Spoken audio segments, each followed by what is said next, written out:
we've all been in this situation before. You're sat down probably to start a new campaign or a one-shot or something like that.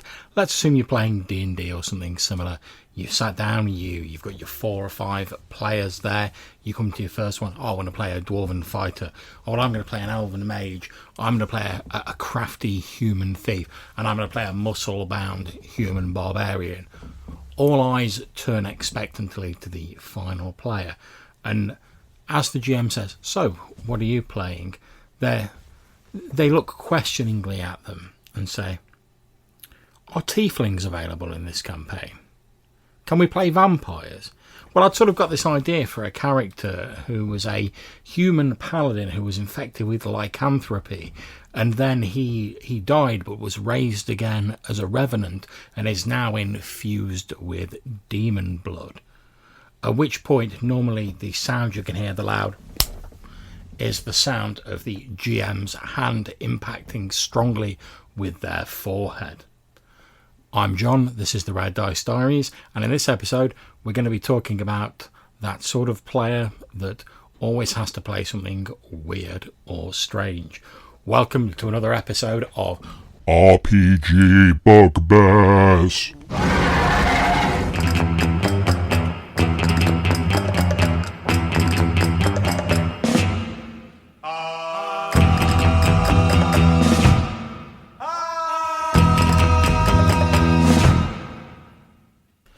Now, before we get any further, let me just make a quick disclaimer here. When I'm talking about people who insist on playing weird characters, I'm not singling anyone out. I'm trying to take quite a sort of tongue-in-cheek look at it, because it's not the end of the world, really. But if you are likely to get offended by me poking a little bit of fun, then the RPG Bugbears probably aren't the episodes for you. So feel free to skip on to a more normal episode. If, however, you're looking for a bit of a light-hearted fun and an attempt to start a bit of a conversation, even if you agree with me, feel free to talk to me about it. As long as we're conversing and we're not just shouting at each other, I'm more than happy to do that. Everyone good? Okay, let's crack on. So, as I said before the intro, this episode is about people who always want to play something a little bit strange. And now, whilst I'm not naive enough to think that D&D is the perfect roleplay system, I actually think the mix of races that is in most D&D games is actually fairly good. So if we start off and we look at sort of BX in all its various and wonderful versions, race as class was a thing. You didn't play like an elven fighter or an elven thief. You played a fighter, a thief, a mage, a cleric, an elf, a dwarf, or a halfling. Now, each of those races was sort of statted to fill a particular niche. So if you wanted to be a mage but also have the ability to like dust it up every now and again, you played an elf. If you wanted to be a fighter with a few different bonuses and a few different abilities, you played a dwarf. Likewise, if you wanted to be a sort of dexterous thief type and have a few different abilities, you would play a halfling. So never mind what these races were created for in the sort of fiction and myth and whatever. In the early D&D, they were created to fill particular roles. Now, obviously the rules have changed as we've gone through various editions of D&D, and new races have been added, particularly in 5th edition, which seems to have a plethora of different races, many of which are a bit weird or a bit odd, no doubt catering to the marketplace and trying to please everyone, because after all, they're a business and they want to rake in them dollars, so they've got to have a game that has mass appeal. Nothing wrong with that. And each supplement seems to introduce more and progressively weird races, whether it be cat people, turtle men, God only knows what else. Now, you might be saying, but John, does it really matter? I mean, what difference does it actually make to your game? I mean, it's not the end of the world, is it? And to be honest, you would be absolutely right. Of course, it is not the end of the world. However, from my perspective, a lot of times these wild and wacky different races are entirely unnecessary. And again, let me just say, I don't mean all of the time, But in my experience, and obviously I can only talk about my experience, a lot of the time they are unnecessary. And to be honest, it creates a lot more work for the GM as far as I'm concerned.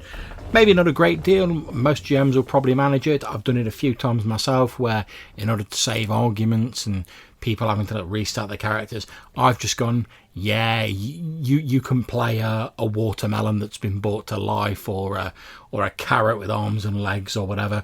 And of course I'm being a bit facetious here for comedy effect, but you get the idea. I certainly know when I was younger, back in the day, there was always at least one person who wanted to play something weird.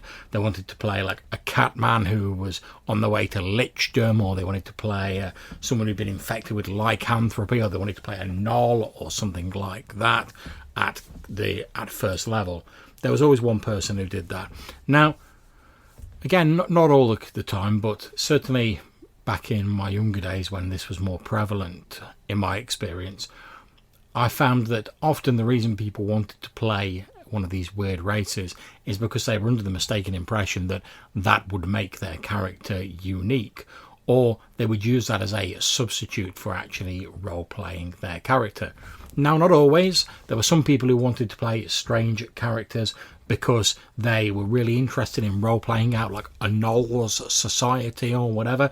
And I've run a few games with Gnolls and stuff in, and if handled okay, that and other weird races can be pretty interesting, as long as everyone's sort of getting into them for the right reason. But a lot of the time, it's easier to say, oh, well, my character's unique and different because I'm of, insert name of, X random rare race, than to actually put the effort into creating a persona and a character for the person and just role-playing them out. After all, if you look at it on the surface, I can sort of see the logic of it. I mean, if you say, oh, I'm playing a human thief, and then you say, oh, I'm playing an air genocide thief, on the face of it, with nothing else involved or taken into consideration, the air genocide thief seems more unique. However, if the person playing the human thief had put some effort into maybe working up a little bit of a background, the sort of personality quirks of their character, then the fact they're an air genocide, unless you really want to get into like that society roleplay, which isn't really such a thing in the sort of older editions of D&D, it's not really worth doing. I really don't see the point of it, especially in games where you don't really get any sort of abilities or anything different for being of a particular race. Now, you could say that, well, if like, let's say something like the Black Hack, if you want to play like a bizarre race, it makes no actual system difference in terms of the game, but in which case, why do it? Why go, oh yeah, I want to play a badger warrior, a humanoid badger warrior. Why not just say I'm playing a human warrior and create an interesting and compelling character? What is the point? When we look at later editions as well, you often find that some of the reasons people want to play these strange races are for reasons that have already been pretty much covered by what are considered the default races. But they're sort of like taken to a bit of extreme. So if you put aside the whole, let's take tieflings as an example. If you put aside the whole like cool sort of death metal demonic element, and you say, oh, well, I like playing them because they're like outsiders, they're outcasts, they have a bit of difficulty fitting in, they don't really have their own society, I'd say, what, you mean like half-elves? Or half-orcs? That sort of niche has already been covered, as far as I'm concerned, by the existing race, without having to resort to a stranger race. And yes, I'm aware that tieflings are one of the default races in 5th edition, but as I say, I think that's mainly just to play to the market and sort of attempt to appeal to as big an audience as possible, which is fair enough, but I don't think it's necessarily a good basis for comparison. So, not a very long episode this, I just wanted to get my thoughts out there. So if you're interested in having a dialogue with me about this, or you've got something you want to say about it, are you perhaps one of these people who likes playing weird and strange characters? Whatever the reason, if you're interested in having a conversation about this, you can get in touch with me at reddicediaries@gmail.com, or you can leave me a voicemail message on Anchor. And if you don't like that whole 1 minute limit that Anchor puts on your calls, you can easily record your call as an MP3 format file, attach it to an email and send it to me via reddicediaries@gmail.com. So until I see you next time, take care, and whatever you're playing, have fun.